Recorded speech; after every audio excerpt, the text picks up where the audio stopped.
माँ का मूर्ति लगभग हम लोग का जानकारी से 5080 वर्ष पूर्व का बात जो है मंदिर से जुड़ा हुआ है, जो अभी भी हमेशा आपके दिमाग में चलता रहता है कि ऐसा कुछ था क्या मंदिर में। पूर्वज लोग जो बताते थे, यहाँ जितने तरह के जो मन्नत मांगने लिए आते थे उनको मनोकामना पूरा होता था। ललाट पर वहाँ एक तरह का लाइट टाइप का ये होता था, जिसको लोग कहते थे कि इसमें मणि का अंश है। समझ गए? मूर्ति चोरी होने का मेन कारण वही था। कोई भी अभी न बिजली बत्ती हुआ है, कोई भी लाइट नहीं रहता, तब पर भी आपको मंदिर में आप अंधार में आते तो लगता कि इंजवाला है। कि जैसे कबूतर तो पेड़ पे रहते नहीं है। ये माँ का जो है सो आस्था है, माँ का और आशीर्वाद है कि जो है सो हम लोग जो चीज नहीं सपना में भी नहीं सुने थे वो चीज आंखों से देख रहे हैं। हम लोग को बताया गया कि अर्जुन का जो अश्वमेध यज्ञ हुआ था उस टाइम वो जो घोड़ा आया था यहाँ के हंसध्वज राजा और उनके बेटा, लेकिन राजा के दोनों पुत्र से अर्जुन का युद्ध हुआ, वो दोनों पुत्र मारे गए। आपको बता दे हमारे देश में 20 लाख से ज्यादा मंदिर हैं, और जब आस्था की बात करेंगे तो मंदिर से भगवान से बड़ी आस्था शायद नहीं होती है। झारखंड हजारीबाग के एक ऐसे ही हम मंदिर में हैं जिनके बारे में बताया जाता है कि हम मन्नतें पूरी होती हैं। और अगर बात करें इस मंदिर की, मां चंपेश्वरी मंदिर है ये, हजारीबाग इचाक प्रखंड, नावाडी, चंपानगर। महाभारत काल से इतिहास बताया जाता है इस मंदिर का। बहुत पौराणिक इतिहास है, बहुत सारी बातें इससे जुड़ी हैं। ऐसा मंदिर जिसके बारे में लोगों को पता होना चाहिए। महाभारत काल से जुड़ा है। एक नीम का पेड़ भी है जिसके बारे में कहा जाता है कि हजारों कबूतर उसमें आश्रय लेते हैं। और आपको हम बता दें कबूतर के बारे में, कबूतर सामान्यतः पेड़ पर नहीं रहते हैं, लेकिन इस मंदिर में जो नीम का पेड़ है उसमें कबूतर रहते हैं, तो उसके बारे में भी समझेंगे। और यहाँ पर हम बताएं आपको, महाभारत काल से जब कहानियां जुड़ी हैं, बातें जुड़ी हैं, तो बताया जाता है कि यहाँ से मात्र 1 किलोमीटर की दूरी पर यहीं से अश्वमेध यज्ञ का घोड़ा गुजरा था, और घोड़े का खुर जो है पत्थरों पर उकेरी हुई है, वो भी आप देख पाएंगे यहाँ पर। तो बहुत सारी बातें, इसलिए हमने कहा ना, आस्था से बड़ी चीज कुछ भी नहीं होती। आइए हम लोगों से बात करेंगे। माँ चंपेश्वरी मंदिर में है, और प्रेम से बोलिए माँ चंपेश्वरी माता की। देखिए हम उस इतिहास की तरफ जा रहे हैं जो कि महाभारत काल से जुड़ा है, माँ चंपेश्वरी मंदिर के बारे में। और बातें जो हैं यहाँ के लोग ही बताएंगे, और जो सबसे बुजुर्ग व्यक्ति है वो ज्यादा अच्छे तरीके से बता पाएंगे। अच्छा, इस मंदिर के बारे में थोड़ा सा बताइए। ये मंदिर हम लोग जानते हैं कि महाभारत काल से राजा हंसध्वज जो थे उस टाइम से हम लोग का जानकारी में, दादा पुरखा जो भी हम लोग को बताते आ रहे हैं उस टाइम से है। यहाँ से ठीक पूर्व साइड में राजा का महल था जो नज़दीक में ही है, और वो वही राजा जो थे वो यहाँ पूजा करने आते थे, वही स्थापित किए थे मूर्ति माता को। जो एक मूर्ति हमारे मेन जो थे वो चोरी भी हो गए यहाँ से, और अभी जो मूर्ति है उसमें आस्था इतना है कि कोई भी मन्नत यहाँ मांगने के बाद में बहुत दूर दूर से अभी भी आदमी आते हैं। हमारे डीसी साहब भी आए, उनके मैडम भी आई थी, यहाँ पूजा करके गई। यहाँ जो है हम लोग उस टाइम से इस आस्था को मानते हुए चल रहे हैं, और ये हमारे महाभारत काल का मंदिर है। कितना पुराना मूर्ति हो सकता है ये जो माँ का मूर्ति है? माँ का मूर्ति लगभग हम लोग का जानकारी से 5080 वर्ष पूर्व का है। मतलब 5000 साल से पुराना मूर्ति है ये। एकदम ही। इसमें तो हम लोग जो जानकारी बूढ़ा बुजुर्ग से सुनते आ रहे हैं, इसमें हम लोग को लगता है कि राजा के टाइम से ही मंदिर है। क्या है? तो बताया जाता है कि यहाँ पर, यहीं पर पास में महल था, और यहाँ पर तालाब था, रानी आती थी, और यहाँ पर यहाँ तालाब था। इसका अभी भीड़ देख सकते हैं, भीड़ का यहाँ जो है सो उस टाइम में टाल है। तो इसी में वो नहाते थे, महारानी पूजा करते थे। उसके बाद में कितने राजा हुए, कौन कौन हुए, जिसका अभी प्रमाण यहाँ है। भीड़ सब कुछ आप लोग देख सकते हैं। यहाँ से कुछ दूर में ही घोटप्पा है, जो हम लोग को बताया गया कि अर्जुन का जो अश्वमेध यज्ञ हुआ था उस टाइम वो जो घोड़ा आया था यहाँ के हंसध्वज राजा और उनके बेटा यहाँ से गुजरा था, इसी इलाके से गुजरा था। यहाँ बांधे थे वो घोड़ा को। अच्छा। राजा पकड़े थे कि हमको भगवान कृष्ण से भेंट करना है इस ख्याल से, लेकिन राजा के दोनों पुत्र से अर्जुन का युद्ध हुआ, वो दोनों पुत्र मारे गए और वो तब कृष्ण भगवान उनके यहाँ राजा के यहाँ गए, राजा को भेंट दर्शन दिए। ये सब चीज़ हम लोग को बताया जाता है बूढ़े बुजुर्गों लोग से। घोड़टप्पा कहा जाता है जी जगह को, जहाँ पे क्यों कहा जाता है घोड़टप्पा, क्यों कहा जाता है? घोड़े का निशान है। हाँ, वो अश्वमेध यज्ञ का जो घोड़ा आया था उसी का पदचिन्ह है। पदचिन्ह है वो जी सर, मतलब घोड़े का खुर है, उसका निशान है। एकदम है। और पत्थर के ऊपर है। पत्थर के ऊपर है भैया, आप सुन रहे हैं कि पत्थर के ऊपर तो वो निशान। हमारे मुखिया जी यहीं पूछिए नहीं, ये तो 10 बार 50 बार देखे मुखिया जी। घोड़टप्पा विषय में सर, ये घोड़टप्पा के बारे में जैसे जो बता रहे हैं, हमारे पूर्वज भी बताते थे, तो हम लोग बहुत बार वहाँ मतलब जाते थे देखने के लिए। और ऐसा वो पत्थर के चट्टान है, बहुत लंबा चौड़ा चट्टान है, और उसमें देखते हैं 2 पैर के पूरा निशान एकदम घोड़े के पूरा है। ये भी हमको लगता है लगभग 8 इंची 10 इंची के नीचे पूरा पत्थर में घुसा हुआ है। भरोसा विश्वास हो गया था। भरोसा विश्वास हम लोग आज भी जाते हैं तो उसको हम लोग मैंने लगता है कि घोड़े का निशान है। आज भी लगता है घोड़ा का निशान है। इस गांव से कैसे आस्था जुड़ा हुआ है? पूरा जो आसपास का इलाका है माँ चंपेश्वरी मंदिर को लेकर किस तरीके से आस्था है? सर, आस्था जहाँ तक जो भी है, हमको लगता है इस एरिया में जो चंपेश्वरी के नाम से बहुत दूर दूर से आते हैं, यहाँ तक बंगाल से भी आते हैं। हाँ, एक बार हम देखे थे यहाँ नेपाल से भी आए थे पूजा करने के लिए। हम लोग छोटा छोटा थे उस समय, हम लोग नेपाली लोग को पहली बार देखे, तो हम लोग देखने के लिए भी अभी यहाँ आए थे। अच्छा। तो आस्था तो दूर दूर से लोग दूर से आते हैं। हाँ, और इस एरिया का तो समझिए कि कोई भी नहीं है जो नहीं आता है। इस एरिया का टोटल आदमी यहाँ गाड़ी लेवे या शादी ब्याह हो, टोटल आदमी यहाँ पूजा करने के लिए आता है। इस एरिया जितना भी एरिया में आप हजारीबाग डिस्ट्रिक्ट के एरिया में आप किसी से भी पूछ लीजिएगा, चंपेश्वरी माता का नाम सब इसी के नाम से चंपा परगना पड़ा है। चंपा परगना। अच्छा, ये भी जानना जरूरी है, ये चंपा नगर जो है, हाँ। नगर करके कोई नाम नहीं है आसपास में, जितना भी हजारीबाग में तो है। हाँ। तो ये नगर कैसे पड़ा है नाम? चंपा नगर सर, हम लोग देखिए इतने बता सकते हैं कि यहाँ का जो राजा थे उस टाइम ये चंपा नगर था।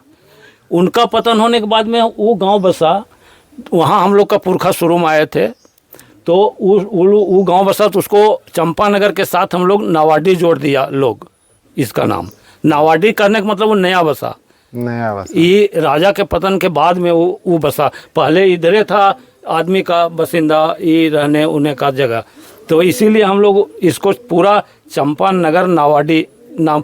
नगर इसलिए कहा जाता है कि राजा का राज था, और राजा का जहाँ भी राज होता है उसको नगर कहा जाएगा उसको। चंपा परगना के नाम से नीम का पेड़ है मंदिर के इस प्रांगण में जी। और बताया जाता है कि इस पर कबूतर आश्रय लेते हैं जी। और ये देखा नहीं जाता, कैसे हो रहा है, ये कैसे होता है? रात में इस पर मैंने के कबूतर ही रहते हैं, दिन में भी रहते हैं। दिन में भी रहते हैं। दिन में इधर उधर चलने के लिए चल जाते हैं, लेकिन रात को एकदम निश्चिंत है ये सभी दिन। हाँ, अभी भी है ऊपर में। अच्छा, इसका क्या कारण है कि जैसे कबूतर तो पेड़ पे रहते नहीं है? ये माँ का जो है सो आस्था है, माँ का आशीर्वाद है कि जो है सो हम लोग जो चीज नहीं सपना में भी नहीं सुने थे वो चीज आंखों से देख रहे हैं कि सर, पेड़ पर कबूतर कभी नहीं रहता। हम देखे हम देख रहे हैं है यहाँ कबूतर का आवाज भी आपका ये में है।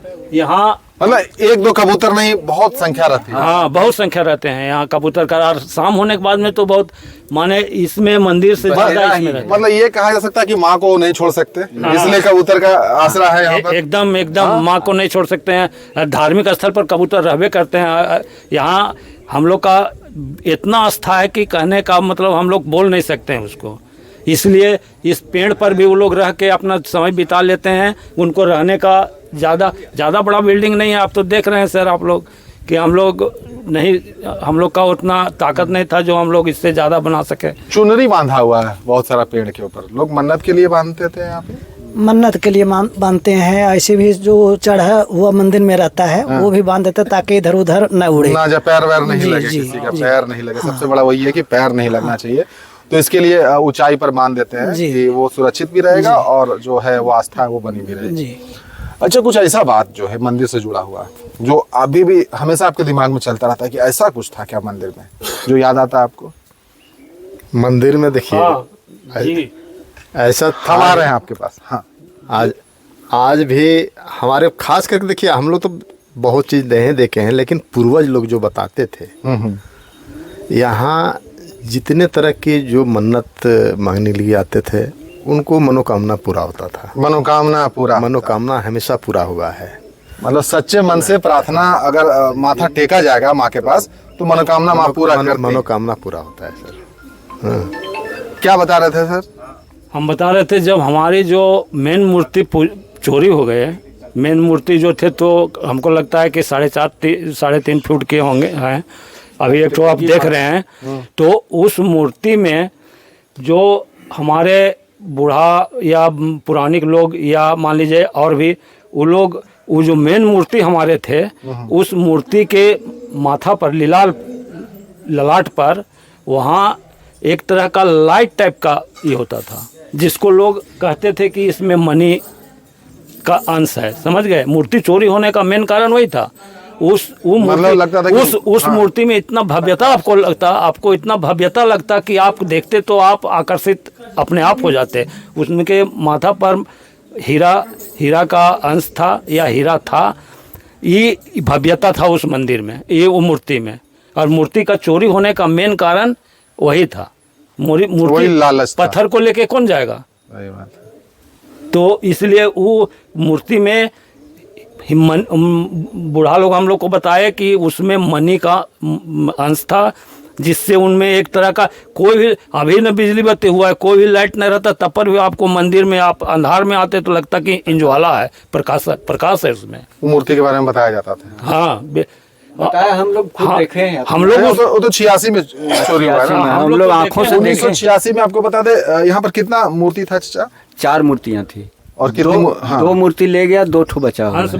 दो बचा हुआ है। हंस वाहनी बचे हुए हैं। जो मेन वैष्णवी थे वो मूर्ति हमारे चोरी हो गई। अष्टभुजी मूर्ति थी। नहीं पता चल पाया मूर्ति के बारे में? नहीं बहुत पता चल प्रयास किया पाया। गया लेकिन कोई पता नहीं चला। नहीं पता चल पाया। देखिए मंदिर के अंदर है तो दर्शन कर लीजिए माता का और बताएंगे। चचा बताइए कि मूर्ति के बारे में थोड़ा बताइए। माता की कौन सा? पुरानी प्राचीनतम मूर्तियां जो है सो 2 थी, जिसमें कि एक ये है और एक इधर बचे हुए हैं। अच्छा, ये हंस सिंह वाहिनी माता है और इधर जो है सो ये भैरव बाबा है, विष्णु भगवान। और जो मूर्ति चोरी हो गई और उनके साथ एक और मूर्ति थी, वो जब चोरी हो गई, वो जो है 1986 में चोरी हुई, आज तक फिर नहीं मिली। ये कौन सी मूर्ति बोलते हैं? विष्णु भगवान की पुराना प्राचीनतम मूर्ति। एक ये है, एक मिनट देख लेंगे। यही 2 बचे हुए। यहाँ भी मूर्ति ये किनका बना हुआ ऊपर में पता चल पाता? विष्णु भगवान है, ज्ञान मुद्रा में बैठे हुए हैं। अच्छा, विष्णु भगवान का है। अच्छा, ठीक है। और कहाँ कहाँ पे बना हुआ है ये देखिए, आपको हम बता देना, ये जो है शायद इस तरीके की मूर्ति हमने तो आज तक नहीं देखी है। जो ये मूर्ति आप देख रहे हैं, हम आपको यकीन से बता सकते हैं, जो भी आज तक हमने मूर्ति देखी है इस तरीके से हमने नहीं देखी है जो दिख रही है यहाँ पर। तो इसलिए बताया जाता है कि ये मूर्ति जो है 5000 साल से पहले की मूर्ति है। प्राचीन काल का ही मूर्ति है। प्राचीन काल से जुड़ा है, आदि काल से जुड़ा है। और देखिए एक मूर्ति के अंदर बहुत कुछ बना हुआ है। बहुत कुछ बना हुआ है। ये आप देख लीजिए, उसमें साइड में देखिए, हाँ, भैरव बाबा का है। मंदिर के बीच में आपको अब देखिए, ये तो स्वाभाविक है कि जब आप बुजुर्ग लोगों से मिलेंगे तो उनके पास बहुत सारी जानकारियां होंगी। और पता ही है घर के बुजुर्ग जो होते हैं, बड़े बुजुर्ग होते हैं, वो कहानियां भी बहुत बताते हैं, क्योंकि वो सारी चीज़ें हैं उनके दादा, उनके पिताजी।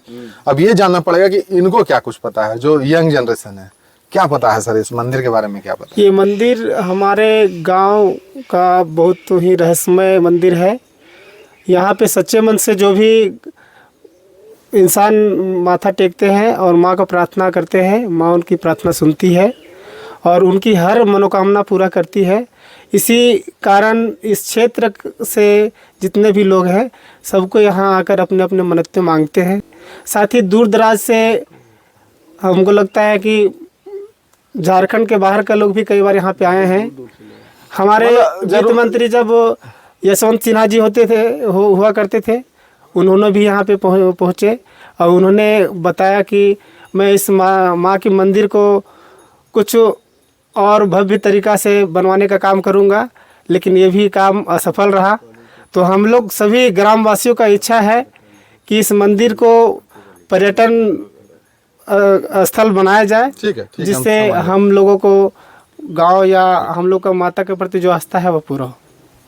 ठीक है। देखिए क्या है कि आपको बता दें, आस्था की अगर बात करेंगे तो आपको हम एक इससे जुड़ी बात भी बताना चाहेंगे। यहाँ के जो पूर्व डीसी रहे हैं मनीष रंजन साहब, आपको बता दें उनकी आस्था इस मंदिर से बहुत जुड़ी हुई है। ये जो सड़क आती है वो सड़क उन्हीं की देन है। वो कभी इस मंदिर में आए थे तो मंदिर के प्रति उनकी आस्था इतनी बढ़ गई कि उन्होंने सड़क बनवा दी। सड़क यहाँ नहीं आती थी। क्या है, मनीष रंजन सर जो थे डीसी साहब थे, वो यहाँ आए थे और यहाँ सुनते हैं कि बराबर आते हैं। वो बराबर आते हैं। वो जब पहले बार यहाँ आए थे तो इधर से रास्ता बना के आए थे, इधर खेत तरफ से। अच्छा। उनका पैर में कांटा भी गड़ गया था, चुभ गया था। अच्छा। और यहाँ जब आए तो बोले कि यहाँ आने का रास्ता नहीं है। तो हम लोग उनसे बोले, प्रार्थना किए कि सर हम लोग के पास तो रास्ता नहीं है यहाँ आने का। तो उन्हीं ने जो है सो ये पिच रोड बनवा दिया मंदिर में आने के लिए। कट करी स्थापित की गई है। ये इधर ही हाल में स्थापित हुई है।